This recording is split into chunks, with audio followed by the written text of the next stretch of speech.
Welcome to our July Bay Trail Confidential. We've got a great show for you. I'm joined with my co-host Ethel Konopka and Lee Huo of the Bay Trail Project. And we've got some great guests. I should warn you guys that the first 10 minutes of this is actually just me talking because we have a recording problem we had, but then we will get all of our guests talking about these great subjects. We are hosted by San Francisco City Guides, and we do encourage you to chat during the show. Want you to know that a lot of the information that we're going to share in this show is available on our webpage, and we have special show notes for this one, show9.baytrailconfidential.com. Let's talk about these guests. So we have Jim McGrath, who was with the Port of Oakland for many years, was involved in a project that we'll be talking about, Brooklyn Basin, and is currently a member of the Bay Conservation Development Commission. We have Erica Guzman, who is a roller skating, and that's going to be another part of our Brooklyn Basin discussion. This is a great place for that sort of thing. And Corinne Kinzel, who is the owner of Rocky's Market, and she's going to talk about some great live events that they're hosting there, of which one of them is Flamenco Fridays, which is organized by Melissa Cruz. So I think she's also one of the dancers. And then our last topic will be the Greenway Stimulus, which is a great way to get money for more projects on the Bay Trail. And we're going to talk about how you can be involved in that effort. So this is our program. We also have a little bit of news to cover, but we're going to really focus on Brooklyn Basin. It's this great new park in Oakland, about a mile south of Jack London Square, and the Greenway Stimulus. We always like to introduce our guests by talking about where they've been on the Bay Trail. And I see some really great experience among our guests. We call this Bay Trail cred. So Evan Kenward, like me, a bicyclist, he's been to all of these great places on the Bay Trail. You know, we've got about 350 miles of trail currently open. So yeah, it's a good set of places to have visited. Corinne, the owner of Rocky's Market, she's done a lot in Oakland. That's actually where she grew up, and some other parts of the Bay. Jim McGrath, I mentioned on the from the Port of Oakland and on the BCDC, he has been to quite a few places, again, like me, on a bicycle. Ethel Konopka, she has done a lot in San Francisco, got over here to Brooklyn Basin to help me research this show, and has lots more to do, which is good. Lee of the Bay Trail Project, as you would expect, he's been to a great many places on the Bay Trail. And then this is my Bay Trail cred, and you might think, well, shouldn't I be at 100% by now? Actually, I am. I hit 100% a couple months ago, and then I decided I should start over. So these are all places I've been in the last couple months, hoping to get to 100% of the Bay Trail this year. That's my plan. Quick update. We had a report released by this group, Trails for Richmond Access. They're a great advocacy group, and it's kind of a compendium of all the things they've been working on. I'm really excited about this effort here. This is a gap between the Point Pinole Regional Shoreline and some of the other San Pablo Bay parks in the East Bay. So that, like Pinole Shores, Hercules, Rodeo, this will connect all that, which I think is a really important thing to get done. And what they've reported is the funding to start working on this is being put in place. They've got a ways to go, but it's really good news. So let's jump in and talk about Brooklyn Basin, this great place. I had so much fun visiting this place. And I call it the many faces of Brooklyn Basin because you just see so many people using this new public space, people of different ages, different ethnic groups, different activities going on. This is bringing a lot of people together, and it's a wonderful place to visit. And here's an example, like good place for picnicking. And they're actually looking out on, this is the skating area. So that's a fun place to hang out. Flamenco dancing, we're going to hear more about that from Melissa Cruz. Live music for dancing and just to enjoy, that's going on there. The skating scene, we're going to hear about that from Erica Guzman. It is quite the mecca. Many of you know that Golden Gate Park in San Francisco has been very popular with skaters for years. This is kind of the East Bay equivalent of that. And then biking, great place to bike too. If you're riding a long way, you're not going to have a lot to cover in this place, but it would be a good place to, have lunch, hang out. Also really good for kids. So, I saw a lot of kids on bikes with training wheels, kids on scooters. It's nice and flat and just a perfect surface for that, and very safe.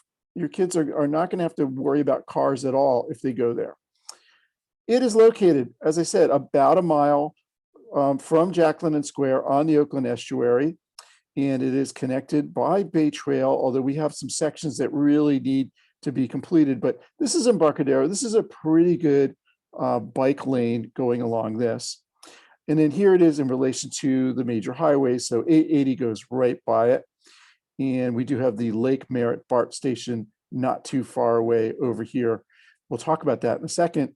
This is what the project will look like. So these towers haven't been built, but a lot of these low-rise condos have gone in. So there is like a major housing thing going on here, but we're really focusing on the public space, which is currently right here, but there will be much more public space in the vicinity. So this is going to be a great place on the Bay Trail to hang out, and is today. So my big takeaways, this is a great space for a wide variety of activities. We'll hear about some of them. The live performances that are going on there are really exciting. In fact, I'm going to one very soon, the flamenco dancing. It's a good place for people with mobility challenges. If you're in a wheelchair, if you're using a walker, this is actually going to be a really good surface for that. And that's what makes it so perfect for skating and for youngsters on bikes. In fact, I think you can even, there's good restrooms at Brooklyn Basin, and you can skate right into the restrooms. Be careful when you're doing that. You don't want to take anybody out, but just kind of cool that you can do that. And then it's just a good place to people watch. I saw so many people having a great time, talked with many of them, had a really good conversation with some skateboarders who were kind of helping me learn more about how they apply their craft. Transportation is a little bit of a challenge. There's not a lot of public transit going right to it. It's about half a mile from the nearest AC Transit bus stop, a mile from Lake Merritt BART, so maybe about a 20-minute walk from the Lake Merritt BART station, and then a mile to a mile and a half from Jack London Square. The ferry is on the far side of that, and there is really limited on-street parking that's particularly scarce on weekend evenings. So you might go there and need a plan B if you're driving a car, because it's not great for parking. And then I would say the bike lane access is good, but not great. And what I mean by that is, like, I wouldn't take a 10-year-old from, say, the Lake Merritt BART station to Brooklyn Basin on a bike. There's going to be some pavement that's not great. It is like, there are ways to go entirely with bike lanes, but they're not fully protected. There's no barriers in a lot of those places. So just be careful about that. It'd be for more experienced bicyclists. But we have something that's going to change all that. You're going to have to wait a couple years, but this is the connecting estuary, connecting stream that goes to Lake Merritt, which is a great place to bike and skate and do all kinds of things. And there's a bridge that's going to be going in here to get you over the train tracks and over, or really actually under Highway 880. So there's going to be this bridge that's going to go in here. This would be the Lake Merritt channel, which has good bike sidewalks along it. And then you will eventually be able to hit this thing, which will take you right over to the Brooklyn Basin site. So this will be a big step forward. Here's what this bridge is going to look like. It's pretty exciting. It's, as I said, years away from being completed, but it's something we really need. And hopefully we can get that in sooner rather than later. And this will get people over the train tracks in under 880 safely. The history of Brooklyn Basin, it gets its name from a ship called the Brooklyn, which sailed from the East Coast to San Francisco Bay in 1846. And then this location took its name from it. It was a port site for many, many years. And here it is. This is the port building, this warehouse. We'll see more of that. And so ships would dock next to it, and then you could have train lines coming in with goods to be loaded onto ships. Here's another view of that building. And then here it is from above. So it was a pretty long warehouse back in the day with ships being able to dock alongside of it. But today it's actually, they've kind of preserved a lot of it, or preserved at least the idea of it. So we have this building here, part of the original building, but then we have these kind of roofing scaffolding structures, and you'll see, we'll get another view of this this open space is really exciting. So here's another view from the other end. And what you don't see is like this green area has a hill, and it's a great place for picnicking. You can sit up there, you can watch a lot of the activity going on down here. This is where the skaters like to hang out. And then this area here is actually wood planks, which makes it excellent for dancing. And then this is all asphalt going around it. So this is the area that's really safe for biking around or going on a scooter, or going on roller skates. Just a great place for all of that stuff. And here's what those warehouses looked like back in the day. So just kind of full of goods that would get transported. This was where the longshoremen were doing their hard work. There's a wonderful mural that's at Rocky's Market now that evokes this history. And it was done by Vincent Trong, who is an 11th grader at Oakland High School. Rocky's commissioned this or had a contest, and he was the winner out of, I think it was 50 or 60 participants. And I just think this is a wonderful mural, something that really evokes the history. And maybe we'll be seeing Vincent Trong in some of our museums down the road. It's a very impressive piece of work. But we do want to talk a little more about the history of the project, because Jim McGrath was involved in the planning process, which was kind of long and arduous. And Jim, why don't you tell us about some of the things that led to this project finally being approved? But I was hired by the port in 1990, and about that time, people in Oakland were kind of sick and tired of all the Oakland waterfront being locked up. So in 1993, the League of Women Voters published a report called, I've got it here, The Waterfront Touches the World, How Does It Touch Oakland?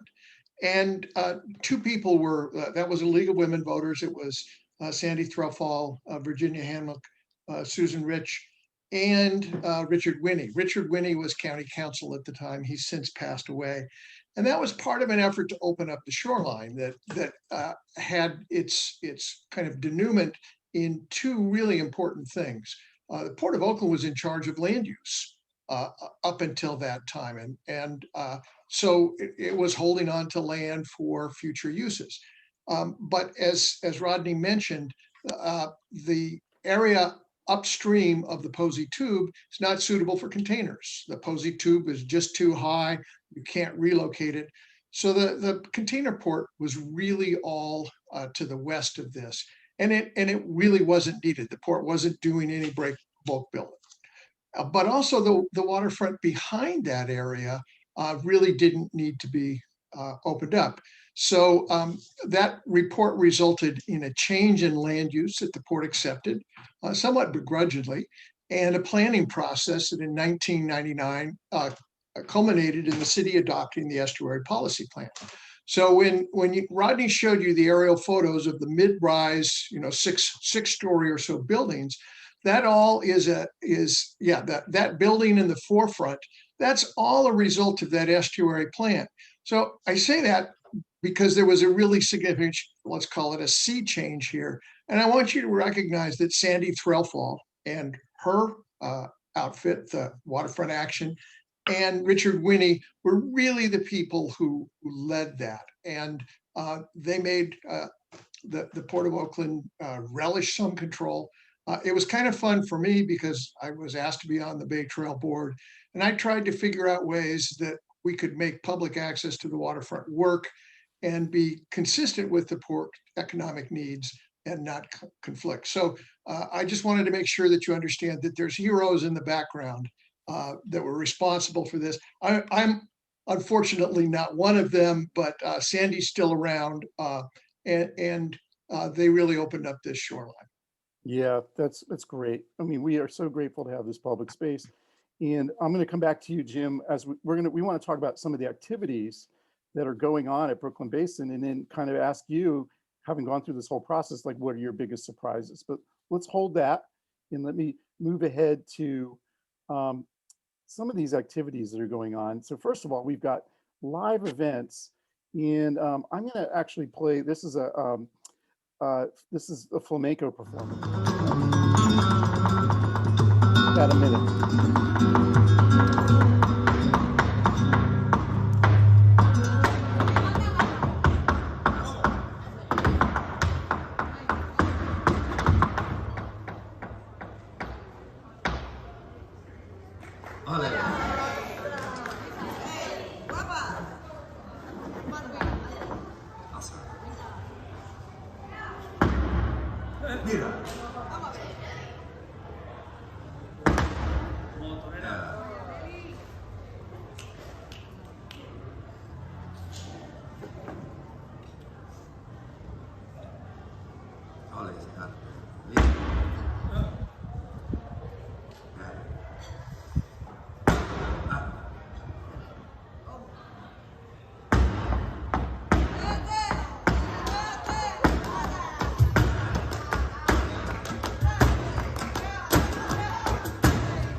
So we've got Melissa Cruz with us.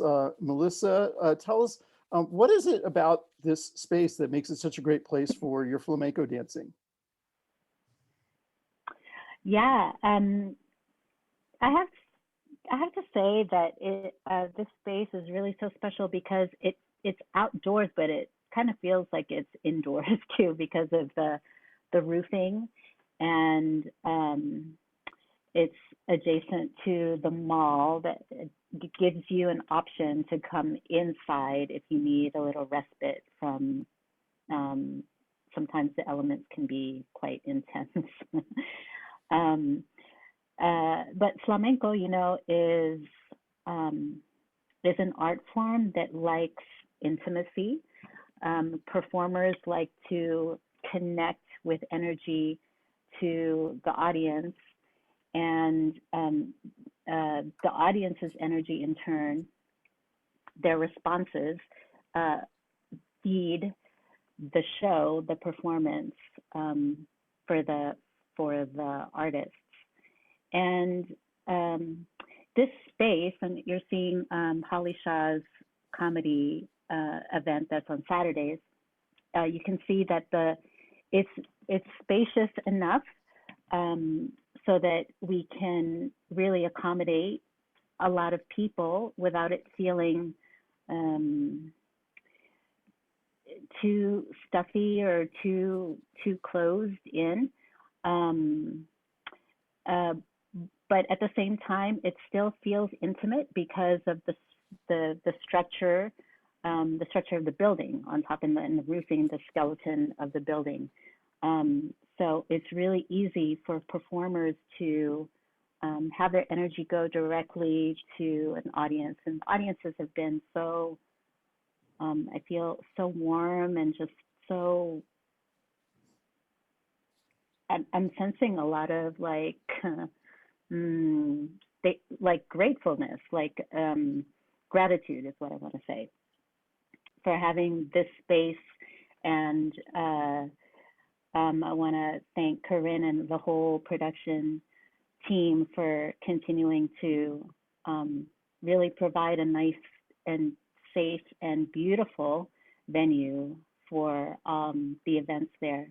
And in that video that you showed, Rodney, you see that the audience's perspective, they see the performance and this backdrop that is incredible. It really feels like an outdoor theater, but the natural skeleton of the building gives, it's so cool to see when the shows begin typically around 7, and right now the sun is still out, but as the shows progress, you can see the drama of the sunset, and by the time that the show is finished, it's stars and moonlight.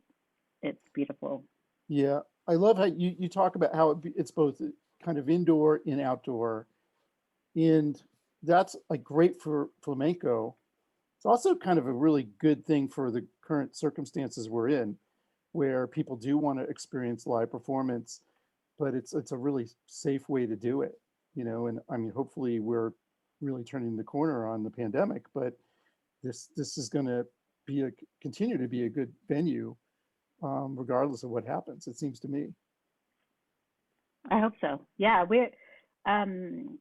I'm also part of the production staff, and we've booked so many exciting Friday music shows and Sunday music shows. And as I said, on Saturdays, there's a very popular comedy event produced by, I feel like Holly is in. I think Holly's on the call, if I'm not mistaken. Right. And I've heard a lot of great things about her comedy.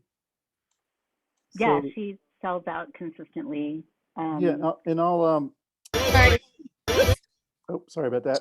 Sorry, she had to go. This is Corinne.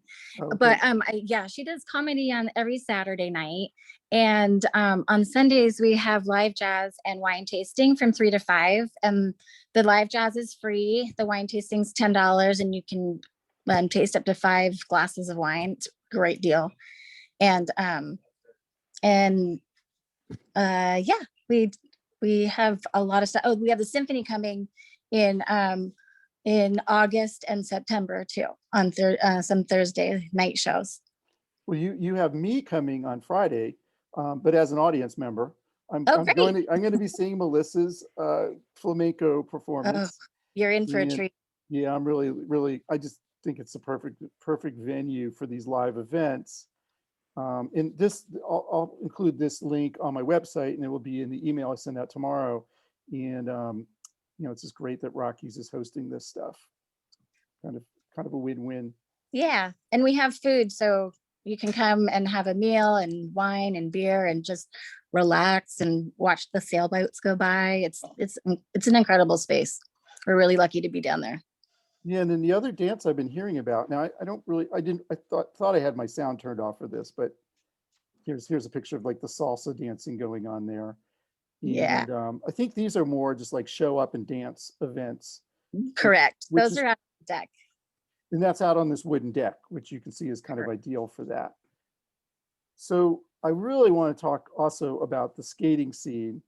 And I'm joined by MC Party Mouth, who has hosted these amazing events. So as I'm going to show some video, and MC Party Mouth, tell us about the scene for skating. And let me just first say, this is from a few months ago. That's why you're seeing all these masks, but you'll see some other events where there's like even more people in no masks, because now we can do that. So what makes this space ideal for the skating scene? So the most important thing is the smooth surface. As you can see, it really just allows a person to skate and roll on through. The very few spaces that are available for skaters in Oakland are relegated to small parks. So you're going around in a circle.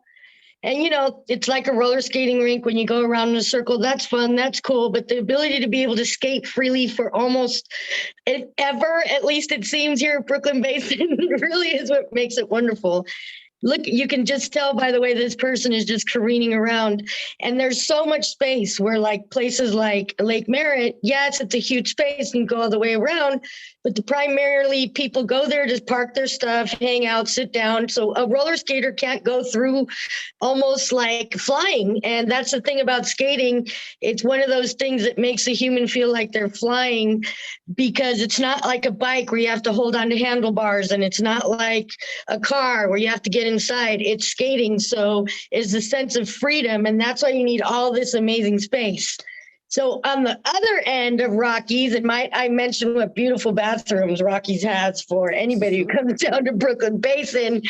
And also it's very accessible to anybody who's in a wheelchair or any kind of special needs. We're at the other end, which is the very other end of the public use space, and we're what's considered renting. Oh, you just muted.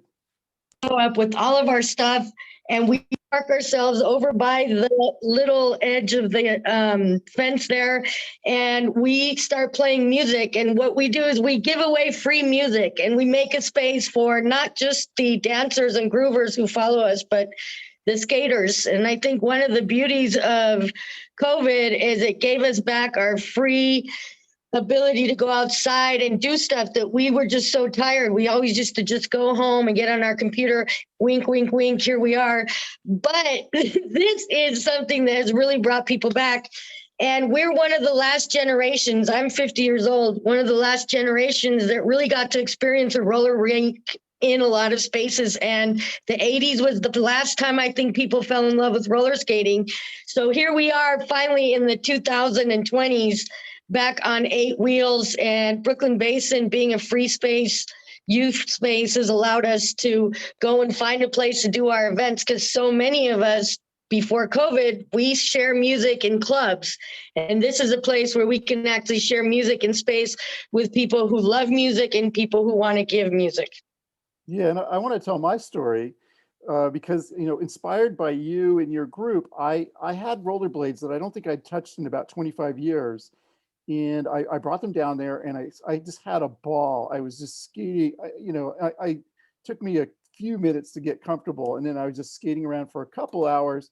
In fact, I had such a good time that I broke my skates, I think kind of permanently. I remember. So I'm in the market for some skates, And I'll tell you, I think you make a good point. This place is a lot of things, but it's basically a giant roller rink.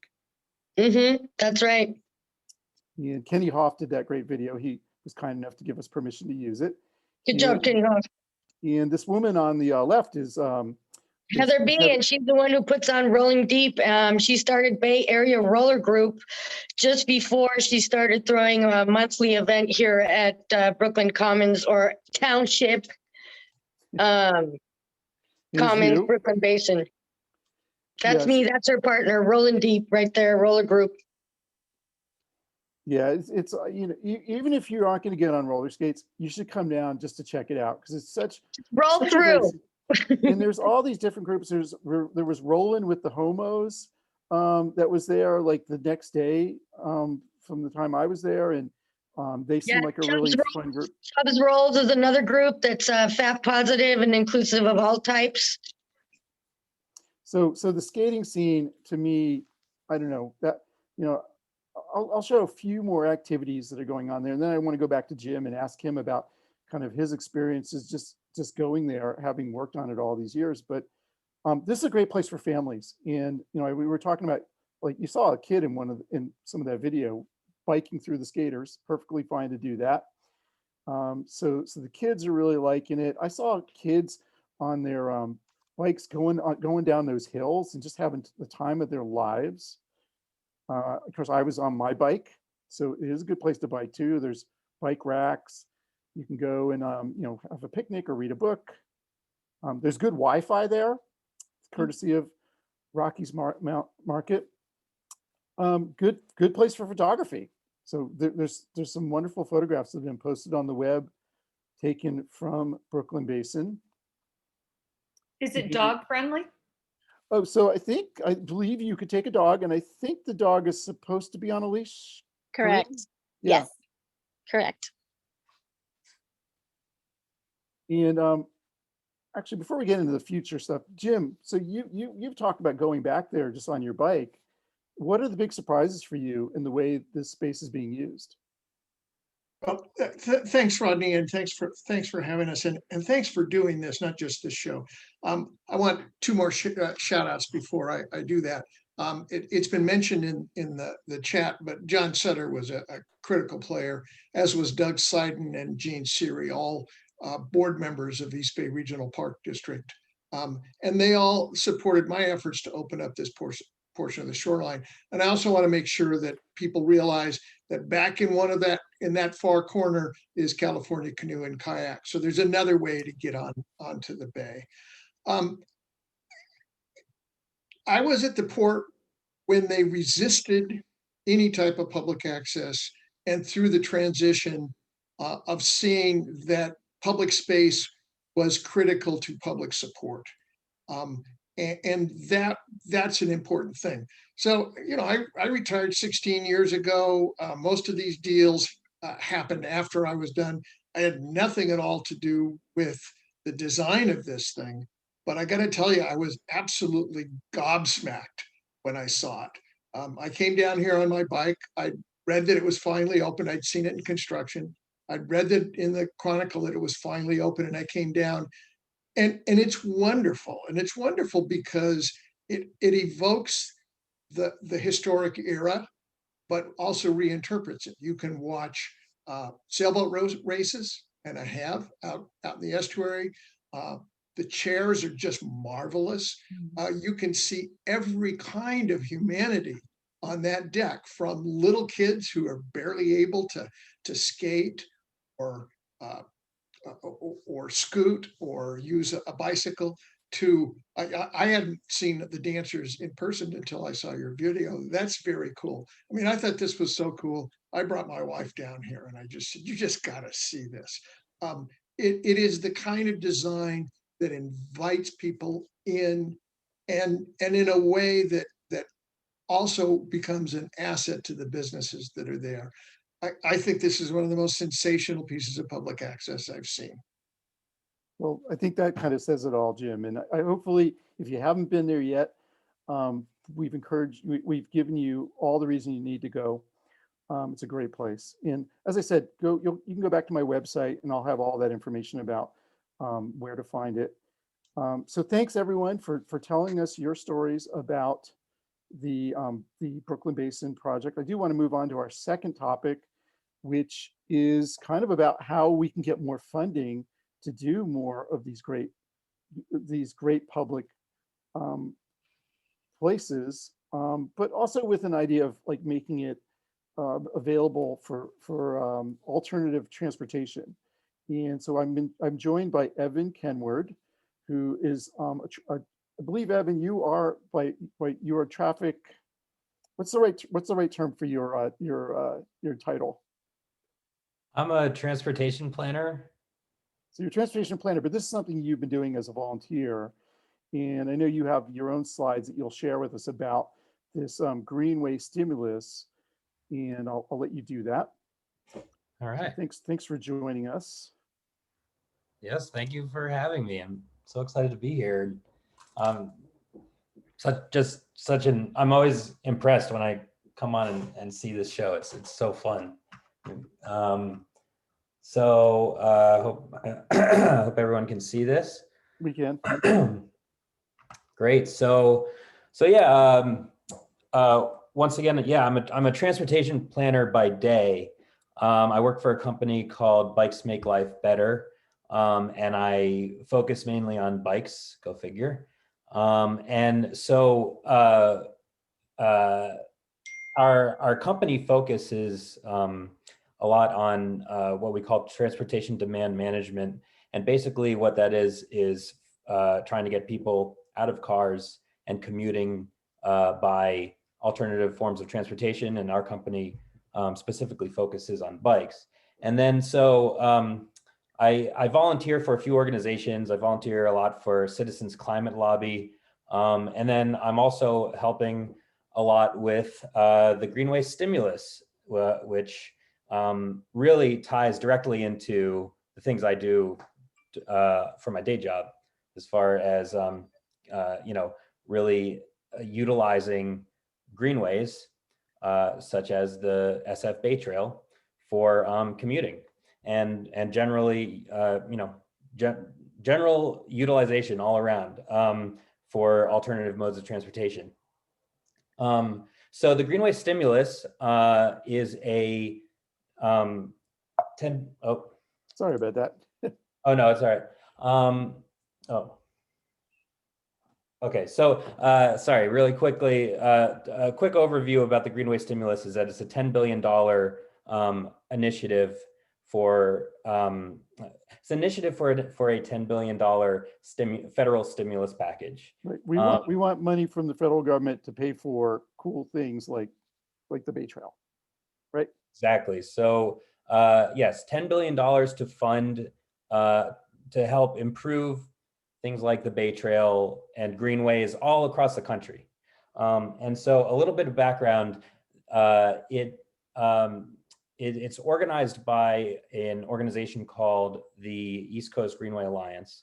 And their main focus is trying to create a trail that connects the Florida Keys to the border between Maine and Canada. And so they are over a third complete on that process, and have over 1,000 miles of completed, trail. So this other initiative, the Greenway Stimulus, is in part to help fund and complete this continuous trail all across the eastern seaboard. But it's also it's not $10 billion. It's not $10 billion just for this one trail. It's $10 billion for hundreds of projects, whether they exist or they're shovel ready, as we like to call it, all around the country, and that's thousands of miles of greenways. And so, specifically about the Greenway Stimulus, once again, $10 billion for federal stimulus money, and I think, Rodney, you might have, you did mention it earlier. This is a pivotal year in this regard, with this infrastructure bill moving its way through Congress right now. And I'll talk a little bit about the progress that's actually there is some great progress being made right now on that front, and I'll talk a little bit about that later. But the $10 billion price tag, you know, you might, I don't know, depending on how you look at it, whenever I see billion, I think like, wow, that's like so much money.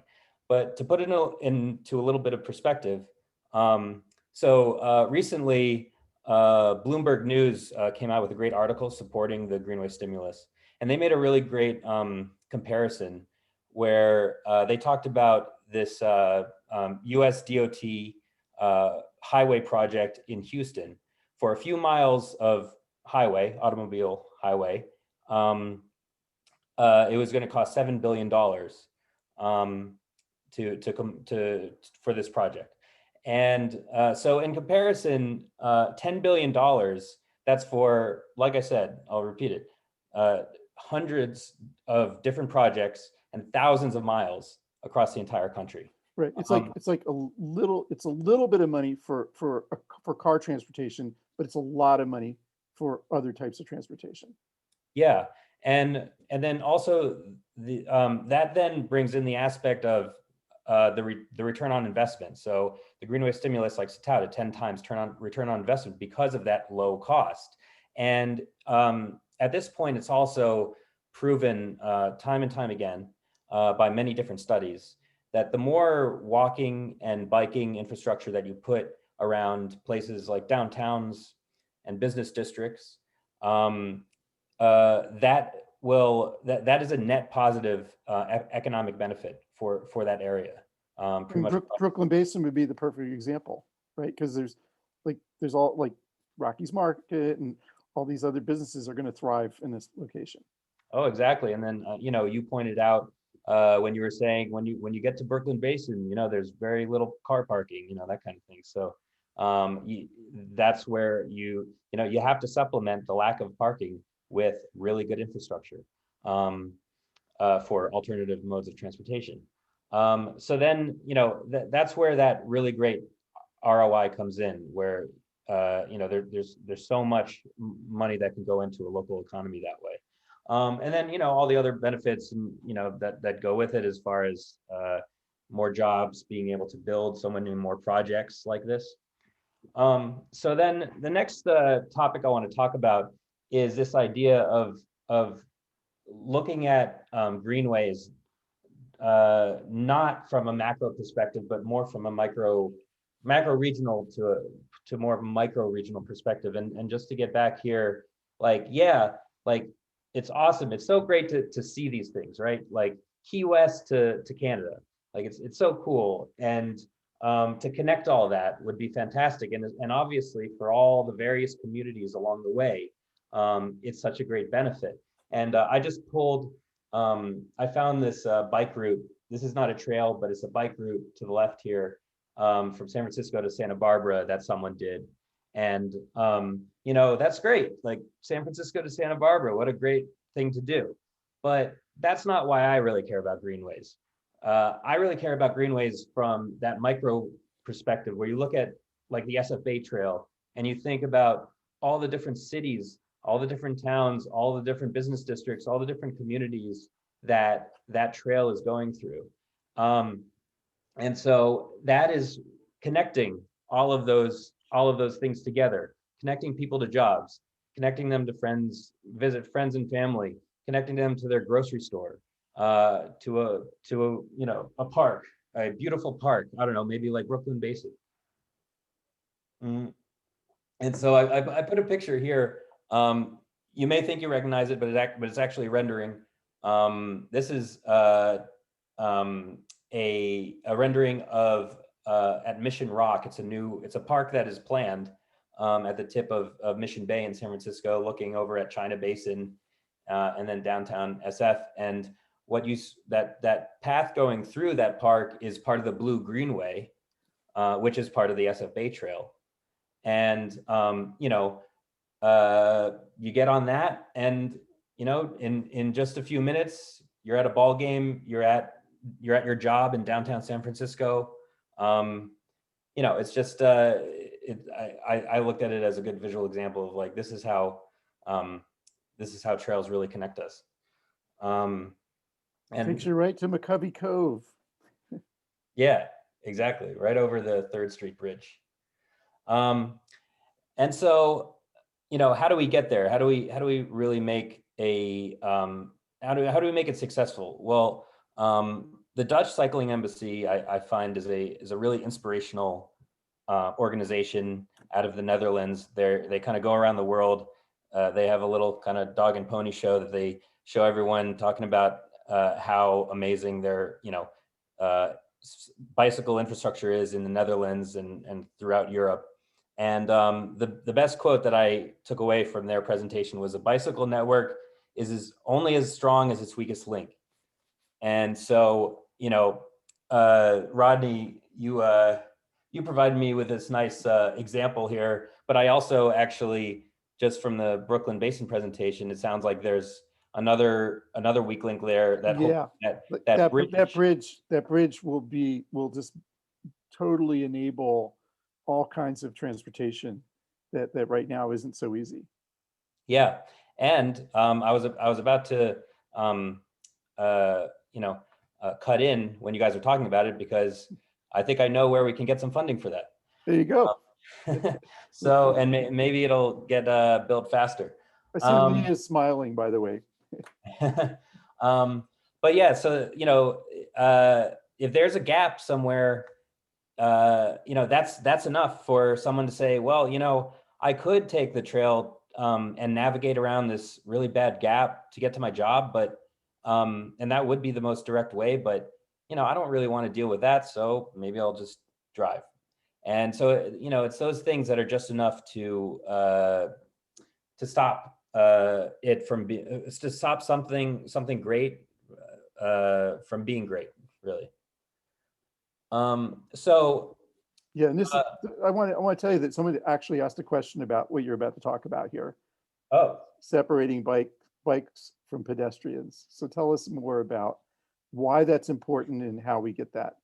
Yeah. So a little bit more background on that. Like when Rodney and I were talking about how to talk about the Greenway Stimulus and how it relates to the SF Bay Trail, we started getting on the subject of bike highways, and before that we got on the subject of what the word we usually use in transportation planning is conflicts. So conflicts between different modes of transportation, especially on trails and paths, between the dog walkers, the joggers, and the bikers, and now the e-bikers, which you can almost even consider in a different category than bikers and whatnot. And I like to say that we, especially in the Bay Area, but other places as well, we're experiencing growing pains in our trails right now, and that's a good problem to have. Like the demand is there. People are using the trails, but they're getting crowded, and that creates that's ripe for more conflict. And then add in, things like e-bikes, faster alternative modes that don't mesh well when they're put all together. And so that's really where the concept of a bike highway comes in, and for many other reasons as well. So very similar to a automobile highway, it's meant for longer distances, traveling regionally, traveling at faster speeds, and also dedicated to bikes. And it's kind of like parallel, like there's going to be a place to walk, but the place to bike is going to be separate, so they're not going to be a problem for you. Yes, yeah, exactly. Similar to this picture or something. It's dedicated infrastructure where you can put it to it can come in many forms, and one of those forms could be widening a certain trail, so then you can have a certain a specific lane for faster modes, and I think that also something that's really an important concept to understand is the fact that e-bikes are growing exponentially, And, for example, just today, the California legislature passed $10 million to put towards subsidies for e-bikes. So this stuff is happening. It's happening fast. And in my humble opinion, I see e-bikes as really kind of cracking open the ceiling, the very low ceiling right now that exists as far as people biking, and for utilitarian purposes like commuting and going to the grocery store and all that kind of stuff. And generally it hovers around like 1% to like 5% of the total population that is commuting. And what e-bikes do is it gets you you don't have to worry about sweating as much. You don't have to worry about as much exertion. You can go farther and faster in a faster amount of time. And so where maybe a normal person who pedals might cap out at say like 5 miles to their job or something, someone on an e-bike might be able to extend that to say maybe up to 10 miles. And then you're opening up a whole nother world of commuters. And so, but we need infrastructure for that, right? So that's where bike highways come in. Caltrans District 4, our district for the Bay Area, is conducting a bike highway study currently. So this stuff is down the pike, and I think you're going to hear, I think you're going to be hearing about it a lot more. And so that's very exciting to me. That's for sure. Yeah, I think you're right, because we do have people in this group who are concerned about e-bikes on some of the trails because they go so fast. And this could really solve that problem by giving them a place where they can do that. In the meantime, it's certainly my belief that people on e-bikes should slow down when they're around people on foot, and you can go fast when you're not. A lot of it's common sense, but giving them this option would make it a lot easier to exercise that common sense. Yeah, and I mean, building the infrastructure to accommodate, I think, is much better than more of like a punitive, like you must slow down here, that kind of thing. Like let's build and make everyone happy, right?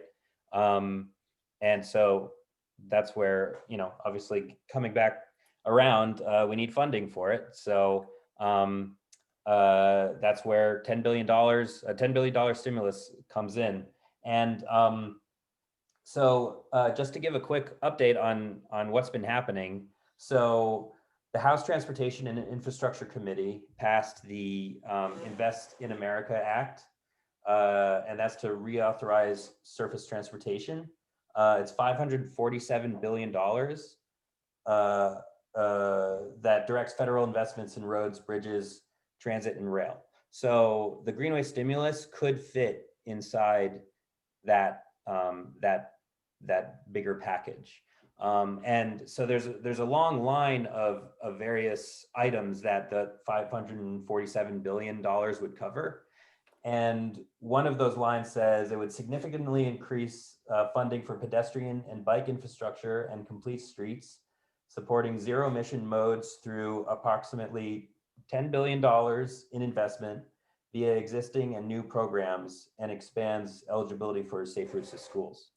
So the $10 billion price tag is certainly getting some reception in Congress, but also from what you can hear from that, there's a lot of other items on that list, and so there's still a long ways to go, I think, is the point I'm trying to make. First of all, even though it passed the House Transportation and Infrastructure Committee, that's just one committee. There's still many, the sausage factory continues on Capitol Hill. And then also, just we need to continue to let our Congress people know that $10 billion, is what we need for specifically for greenways, so we can really improve this specifically the greenway infrastructure all around this country. Not to diminish the other things on that list, which are all fantastic things, but we ask that you please support the stimulus. You can go on the website there, greenwaystimulus.org. If you are part of an organization or know of an organization that would like to support it, they can join over 200 supporting organizations on the site. You can also personally support it by going on the site. And then I also encourage you to call, text, tweet, whatever your congressperson, and ask them to please that you support $10 billion for greenways. And you can, obviously talk about especially the SF Bay Trail to your local congressperson, how that'll affect it. Well, I can definitely give you another organization to support Greenway Stimulus. And I'm just going to go on record and say that Bay Trail Confidential, the entire staff is 100% behind Greenway Stimulus. I think it's great that we have this national advocacy effort for what we're, similar to what we're doing in the Bay Area with the Bay Trail. It's needed. We want to see this in all kinds of places. Like, it's going to be great to complete our Bay Trail, but say you go to Portland or you go to Seattle, you want to have the same kind of infrastructure, or let's even say Los Angeles. If I want to bike to Dodger Stadium to yell "Beat LA," it'd be nice to be able to do that safely. So it's great that we have this organization, and really salute you for being a volunteer for them, and you definitely have my support. We do have some. I'm going to look at some. We're going to move on to questions at the end of the program, and I know we'll probably have some for you regarding this. So we'll get to that. I just have a few more things to cover to wrap up the show. We did not have a photography contest, but our theme in September will be sunrises and sunsets. And if you want to make a video with the famous song from Fiddler on the Roof, set on the Bay Trail, you can do that. But we'll have you, forget about the deadline. I actually have that wrong.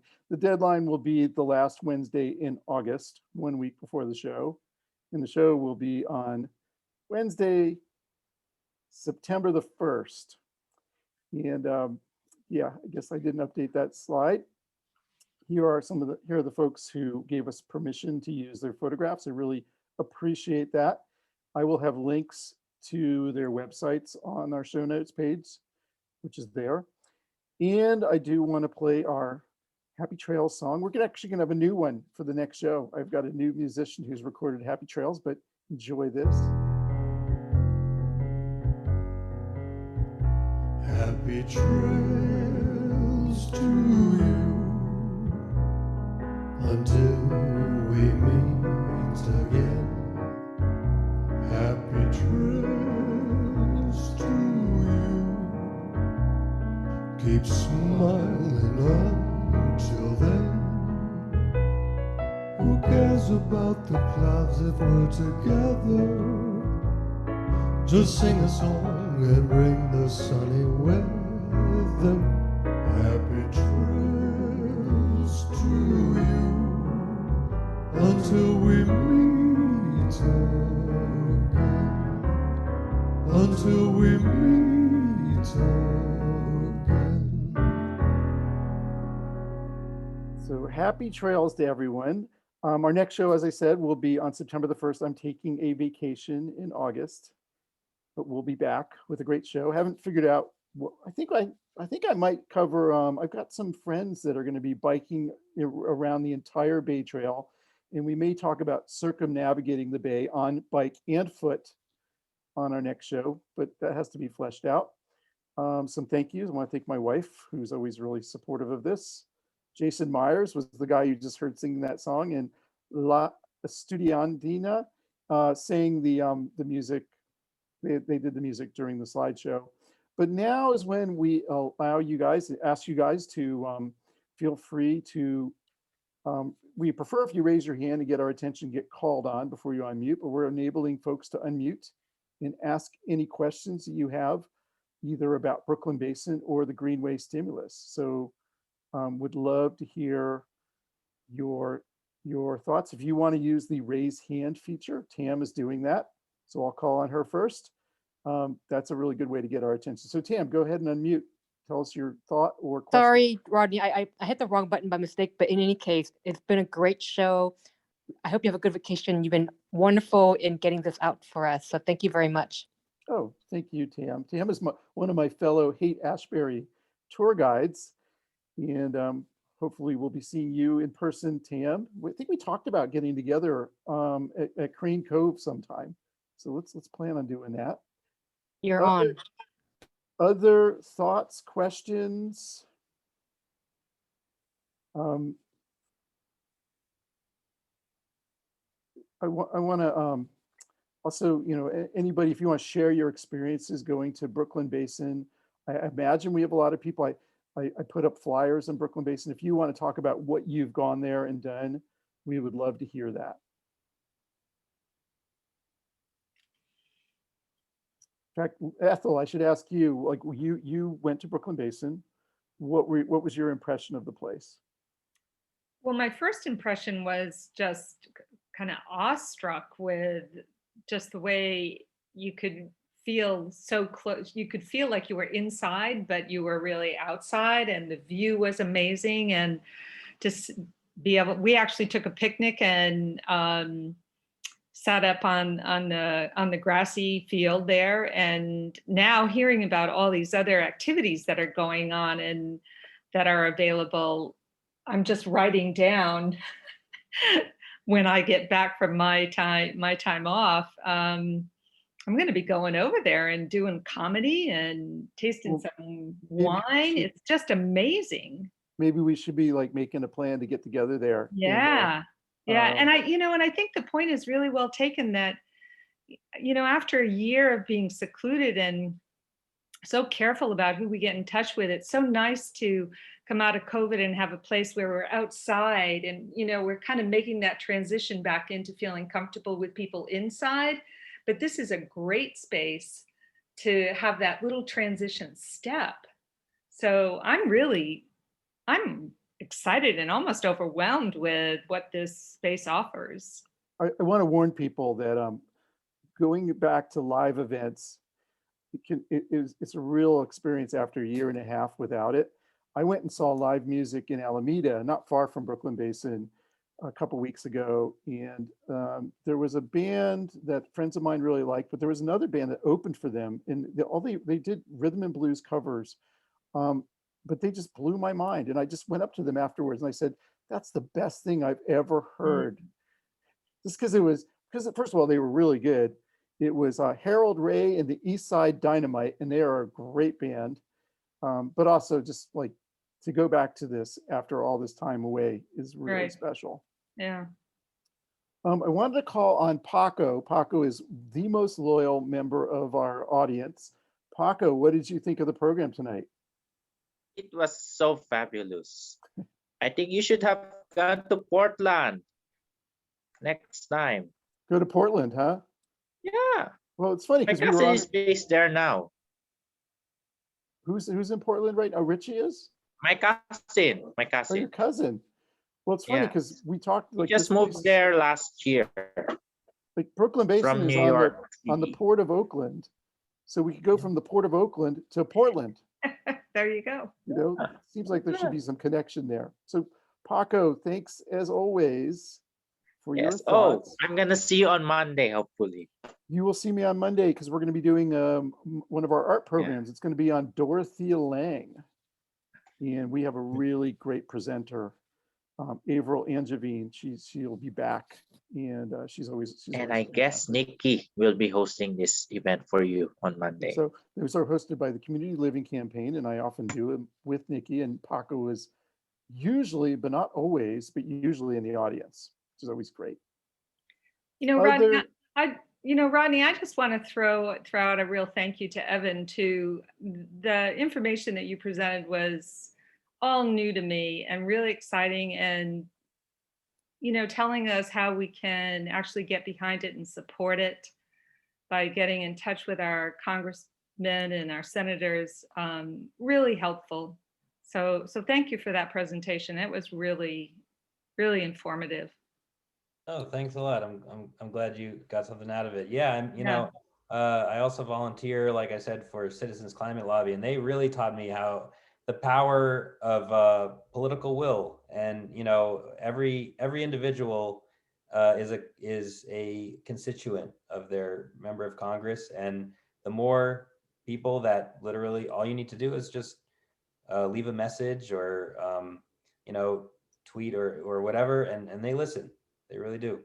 Yeah, and I think it's so important. I mean, there's so many things that we like or we don't like or that we want to have happen, and we talk about it and then we get off and we don't do anything about it. So being reminded to get online and send an email or pick up the phone to our representatives, I think is just a real important piece of getting this done. Yeah. Absolutely. I saw a comment from Dee about e-bikes on the Panhandle, and I just wanted to validate what you're saying. As someone who bikes in the Panhandle, I just can't say it enough. We have a responsibility to make the space safe for everybody. And selfishly, I think the reason to do it is because if we don't, then if people perceive these places as being just for bicyclists, they're not going to support getting more public space. So it's really important that everybody feels welcome in these places and everyone feels safe. I have to say, Brooklyn Basin is the perfect example of that. Like, this is a public space in Oakland where you will just see, all ages, all ethnic groups, all different activities. It is the portrait of diversity, and it's something that so many people are enjoying together. Go ahead, Dee. I came in late, I apologize, but it seems to me that there are some spaces that are meant primarily for transportation and others that are meant more for entertainment. It sounds like Brooklyn Basin is not a transportation hub. It's more for entertainment or recreation and socializing, whereas the Panhandle, for example, has become a transportation corridor. And when you talk about public funding, whether it's for greenways or for bicycle paths or whatever, I think we need to think carefully about the primary use of those corridors, whether they are primarily for transportation or primarily for recreation or a combination of both, because it really impacts the behavior of cyclists and pedestrians. That's a really good point, Dee. I see Jim McGrath has his hand raised, and he may, I have a feeling he's going to address that. Am I right, Thank Jim? you.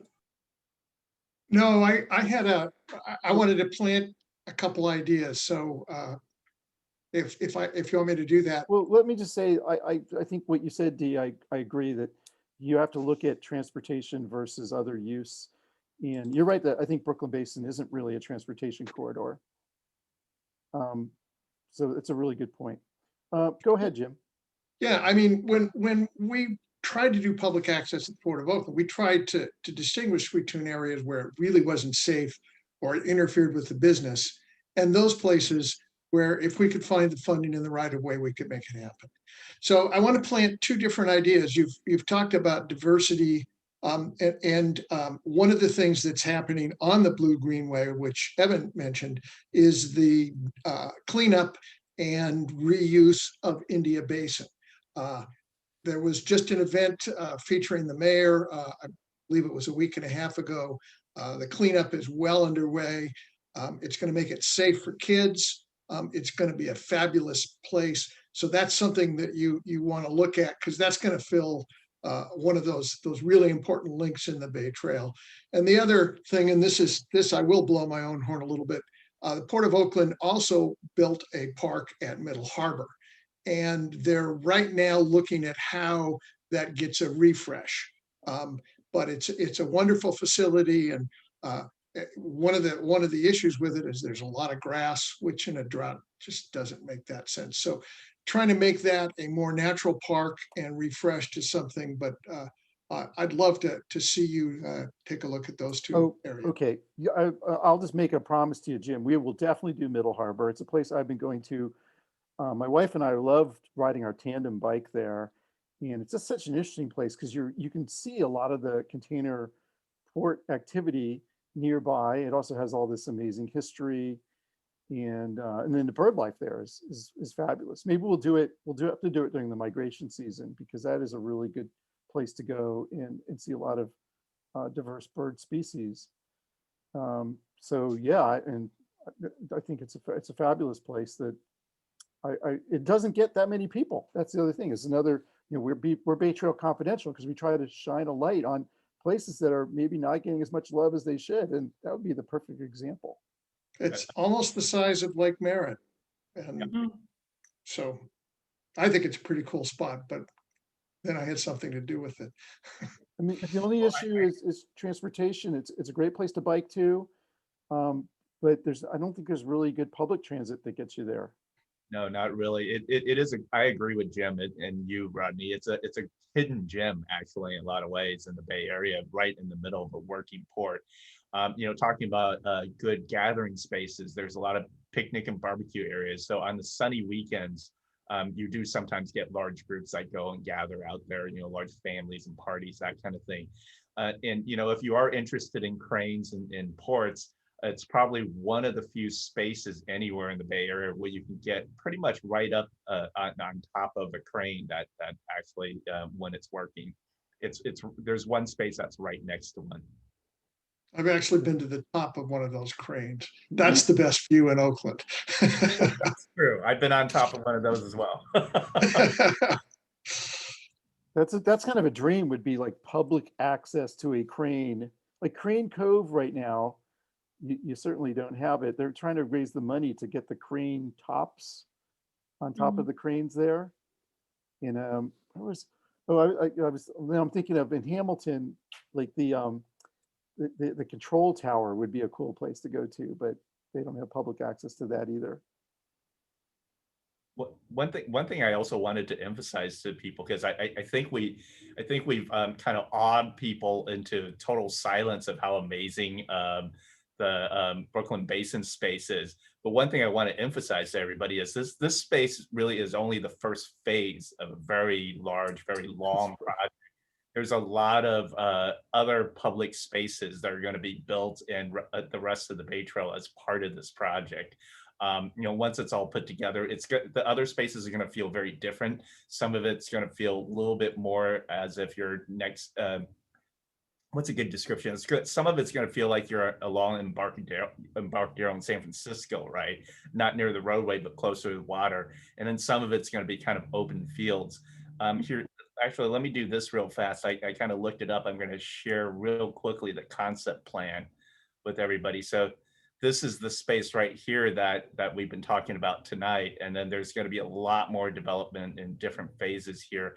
And the city of Oakland has been working with the developer and other folks here to refresh Estuary Park that currently exists as an open space, but they really want to relook at how to do that space in a different way that will attract a lot more development.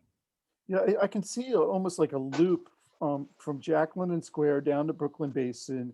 Then you go over that bridge around like Lake Merritt. And I guess the only thing is maybe a better connection from downtown Oakland to Jack London Square. And then you'd have like a really, really nice loop that you could be doing. Yeah, the really difficult section of that, and 'twas always so, basically is from Coast Guard Island out to the regional park there on closer to the airport. Out there, it's beautiful, but the street connections on that are pretty funky, even without the homeless encampments. They're just so it would be really wonderful to get some solution to circulation there that worked better for cars and better for bicycles. But this stuff was pretty easy compared to that. Yeah. Lee, get to work. maybe Evan can get us some money for all that. It all comes full circle, right? The Greenway Stimulus is going to pump some money into some of these exciting opportunities that we have. But it just seems like one thing leads to another, and as you strengthen, Evan was telling us about the weak links. Once you strengthen the weak link, you see a lot more use of the space, which kind of leads you to address other weak links. You know, and we showed that example of the section of the Bay Trail near Golden Gate Fields. Yeah, you know, that you can just see like now the weak link is the western half of the Bay Bridge. Because you can just like from throughout the parts of the East Bay north of the bridge, really good access to the bridge. Once you get to the bridge, it only takes you to Treasure Island. Mm. And so what we want is to get all the way to San Francisco. And I personally, Evan, won't need an e-bike for that. I'll be fine on my regular bike, but of course, I think the commuters will want e-bikes for that. Right. And you know, getting the West Band is definitely one of the big dreams right now. The good thing is people are working on that concept of it, and it's the same thing, kind of working on building a political will and trying to find the funding for it. It's going to be a high ticket item for sure. Yeah, and but you know, that is Lee, do you know off the top of your head how many miles that would be? I mean, even just the bridge alone? Like, Oh, I don't know the exact number, but the bridge itself is probably that's probably about 6 miles probably. yeah. So when you think about, you know, the average person from door to door going over that bridge on a bike, I know Rodney, you're just a superhuman, I guess. But for the average person, a pedal bike might not cut it. You know, for it could be that could be on average like 10 miles for the, you know, for people. So Well, and definitely it's what worth e-bike- mentioning, 10 miles plus going from the East Bay to San Francisco is headwinds. Mm. Coming home is going to be a lot easier, which is nice, right? You know, you can, you know, after a hard day of work, you probably want those tailwinds, but it's going to be hard to get in there in the morning. Yeah, and then you're gonna hope that there's showers when you get there. The wind's calm in the morning. Yeah, I would Okay. say it tends to be less windy in the mornings. So you get an easy trip there, hopefully, and a little bit of help coming back. Well, I did software support, so I didn't really care about showering. Well, Maybe some other people might. Yeah, I was like, care. yeah, cut down on my problems I had to deal with. I will shamelessly plug my company that does design bike rooms and lockers, shower facilities for cyclists. So bikes make life better. You can call us and we'll take care of that. Well, we certainly do, Evan. So Yeah. much good in my life has come on my bike. So I met my wife biking, and when we got married, our getaway vehicle was our tandem, Hmm. and biked across the U.S. So Cool. great what you're doing. I think we'll wrap it up. I want to thank everybody, all my guests again for coming and talking to us about the Greenway Stimulus and Brooklyn Basin. And we'll look forward to getting back with you guys in September with some more great topics relating to the Bay Trail. So everyone have a great rest of your evening, and we'll see you again soon. Thanks, everyone. Thanks, Rodney. Have a nice Everybody. Thanks, Rodney. Thank Happy you. trails.